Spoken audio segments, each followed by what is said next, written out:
Shalom saudara-saudara yang dikasihi Tuhan.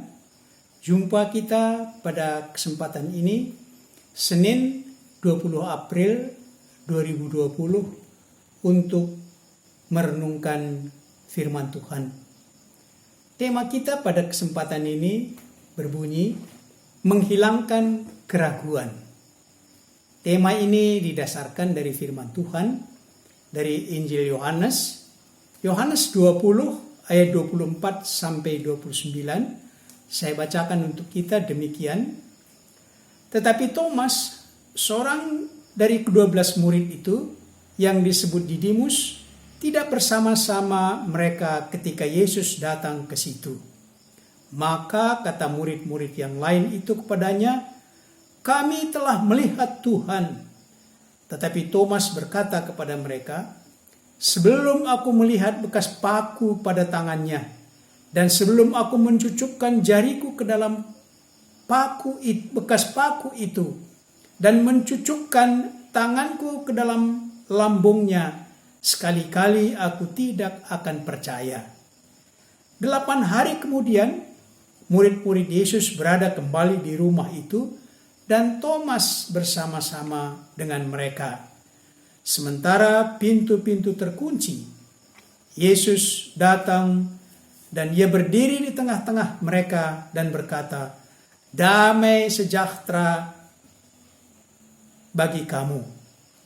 Kemudian ia berkata kepada Thomas, "Taruhlah jarimu di sini dan lihatlah tanganku. Ulurkanlah tanganmu dan cucukkan ke dalam lambungku, dan jangan engkau tidak percaya lagi, melainkan percayalah." Thomas menjawab dia, "Ya Tuhanku dan Allahku." Kata Yesus kepadanya, "Karena engkau telah melihat aku, maka engkau percaya. Berbahagialah mereka yang tidak melihat namun percaya." Demikian Injil landasan kita merenungkan firman Tuhan dengan tema menghilangkan keraguan. Saudara-saudara yang dikasihi Tuhan, salah satu faktor yang bisa menurunkan daya tahan tubuh kita ialah keraguan atau keadaan yang sering ragu-ragu. Orang seperti ini disebut juga orang skeptis. Memang baik juga orang yang tidak gampang percaya.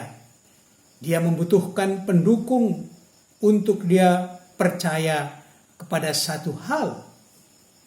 Melalui sikap Thomas akan berita kebangkitan Yesus yang berkata, "Sebelum aku melihat bekas paku di tangannya, dan sebelum aku mencucukkan jariku ke lambungnya, sekali-kali aku tidak akan percaya." Itu di ayat 25 tadi. Percayanya atau imannya dalam keadaan nol. Inilah saat yang sangat tragis untuk Thomas ini. Memang iman kita bisa mandek. Bahkan keteguhan iman kita bisa mundur. Thomas salah satu dari murid Tuhan Yesus. Berarti mereka sudah mengikut Yesus selama 3,5 tahun. Dia mendengar langsung khotbah dan pengajaran Yesus, ikut menyaksikan mujizat yang dilakukan Yesus. Tetapi pada peristiwa yang menggoncangkan imannya, peristiwa yang sangat traumatis, yaitu sejak penangkapan Yesus di Taman Getsemani, pengadilan yang mendatangkan penderitaan yang sangat berat bagi Yesus, yang mendatangkan penderitaan sampai penyaliban dan kematiannya di kayu salib, membuat Thomas dan murid-murid yang lain terpuruk. Sehingga apapun yang dikatakan oleh teman-temannya kepada Thomas setelah Yesus bangkit tentang kebangkitan itu, dia tidak bisa percaya. Saudara-saudara, seminggu yang lalu Yesus sudah menemui murid-muridnya di rumah yang sama. Sayang sekali Thomas pada kesempatan itu tidak ada pada waktu itu. Teman-temannya mengatakan, "Sungguh Yesus sudah bangkit. Kami telah melihat Tuhan." Maria dengan temannya mengatakan, "Kami sudah berjumpa dengan Dia." Demikian juga Kleopas mengatakan, "Kami sudah bertemu dengan Dia di Emmaus." Tetapi Thomas katakan, "Saya tidak percaya sebelum saya mencucukkan jariku di tangannya dan meraba bekas tombak di sisi lambungnya." Saudara-saudara yang dikasihi Kristus, sudah sebulan kita menjalani pembatasan sosial untuk memutus penyebaran COVID-19. Kita harus di rumah, bekerja di rumah, belajar di rumah, sekolah di rumah, ibadah di rumah. Keadaan ini banyak merugikan kita. Kerugian dari segi ekonomi keluarga.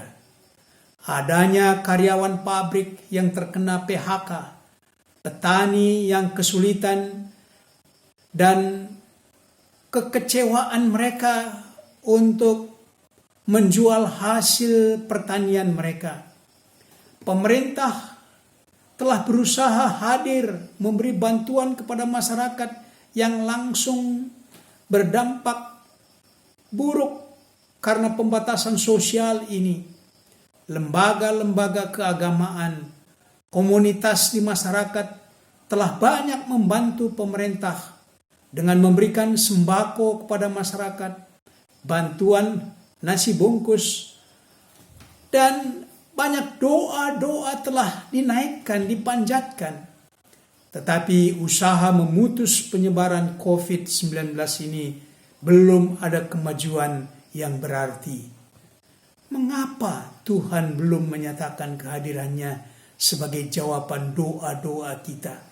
Mengapa Tuhan belum menuntaskan penghentian penyebaran COVID-19 ini? Tuhan tetap ada bersama-sama dengan kita dalam situasi yang tersulit sekalipun, dalam suasana yang mencemaskan ini, dengan kehadiran penyebaran COVID-19 ini. Yesus hadir seperti kehadirannya menemui Thomas. Semua keraguan, penyataan ketidakpercayaan Thomas, kata-kata Thomas, semuanya itu didengar baik oleh Tuhan Yesus. Maka tiba saatnya Yesus mau meredakan dan mengakhiri keraguan Thomas. Pada waktu yang tepat, ketika murid-murid berhimpun kembali, Thomas ada bersama-sama mereka di rumah yang terkunci. Yesus hadir dengan sapaan kemenangan, "Shalom aleihim," damai sejahtera bagi kamu. Di depan Thomas, Yesus menjawab semua keraguan, semua ketidakpercayaan Thomas, semua kekecewaannya, keterpurukannya. Dia berkata, "Taruhlah jarimu dan lihatlah tanganku. Cucukkanlah tanganmu ke dalam lambungku." Yesus mendewasakan iman bukan hanya kepada Thomas, tetapi kepada semua murid dan orang yang merindukan Dia pada kesempatan itu. Saudara-saudara, akhirnya Thomas mengaku bukan saja percaya akan kebangkitan Yesus, tetapi dengan menjawab, "Ya Tuhanku, ya Allahku," dengan menunduk menyembah sujud di kaki Yesus. Pengakuan yang sangat mendasar dikatakan oleh Thomas bahwa Yesus adalah Tuhan dan Allah yang berkuasa atas hidup dan mati, atas langit dan bumi, atas segala sesuatu. Inilah pengakuan yang dewasa, pengakuan yang sangat mendasar sekali. Saudara-saudara, suasana penyebaran COVID-19 yang mencemaskan merugikan secara ekonomi banyak pihak, dan telah banyak korban serangan COVID-19. Semua ini menuntun kita terus agar mendewasa dalam pengenalan akan kuasa dan kasih Yesus yang adalah Tuhan dan Allah, penguasa hidup dan mati. Marilah kita bangkit dalam iman kepada Yesus dengan mengingat sabdanya yang berkata, "Berbahagialah orang yang tidak melihat namun percaya." Terimalah bahagia yang sejati ini, yang menghilangkan, menyelesaikan dengan tuntas segala keraguan kita dalam kehidupan ini. Amin. Marilah berdoa. Ya Tuhan, suasana penghentian penyebaran COVID-19 di masyarakat kami belum tuntas. Masih banyak saudara kami dalam perawatan karena COVID-19. Semoga dalam kuasa dan kasih Tuhan mereka ditolong untuk baik kembali. Berikan kekuatan kepada perangkat medis yang menolong mereka. Karuniakan hikmat bagi pemerintah kami agar mampu menangani penghentian penyebaran COVID-19. Kiranya anugerah Tuhan kita Yesus Kristus dan kasih Allah dan persekutuan Roh Kudus menyertai kita sekalian. Amin.